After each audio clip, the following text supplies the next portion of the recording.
Sebenarnya gini, pinjaman online yang terdaftar di OJK sebenarnya itu kan dasarnya jelas.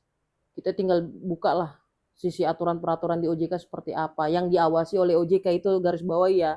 Tapi yang kalau ilegal pun banyak pinjaman online seperti itu.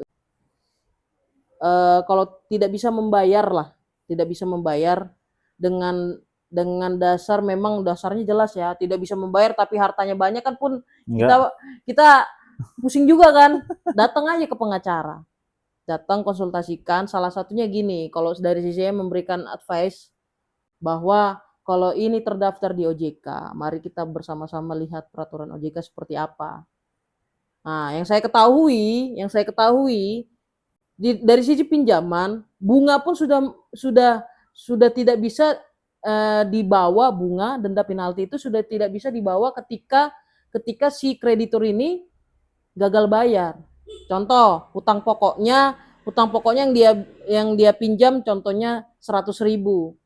Tapi karena ada bunga, besarannya berapa itu saya tidak tahu, berbagai macam di OJK ini banyak seperti itu. Sedangkan kredit perumahan saja berbagai macam, dari bank BTN segala macam itu berbeda-beda bunganya. Ya. Nah, maksud saya gini, denda penalti dan bunga itu ketika gagal bayar itu bisa dimohonkan oleh si kreditur untuk tidak dibayarkan dalam satu tempo pembayaran terkait dengan gagal bayar ini. Hanya utang pokoknya saja itu pun bisa. Contoh, utang pokoknya 100.000 karena ada bunga jadi 120.000. Jadi hutang pokoknya ini yang bisa dibayar itu bisa dimohonkan kepada si pinjaman online yang terregistrasi atau terdaftar di OJK. Oke. Dibayarkan langsung lunas apa bisa dicicil juga nih hutang pokoknya? Ya itu tergantung kesepakatan. Contoh, bagian collection dari pinjaman online ini datang, tinggal dimohonkan. Pastikan dari collectionnya ini kan membuka jalan, bukan tidak hanya tetap kekeh dalam artian bunga denda penalti itu harus dibayar, tidak. Berarti ada satu aturan yang bahwasanya ada isinya bisa seorang itu tidak membayar denda penalti atau bunga jika dia tidak sanggup. Betul. Dan hanya membayar pokoknya aja. Betul.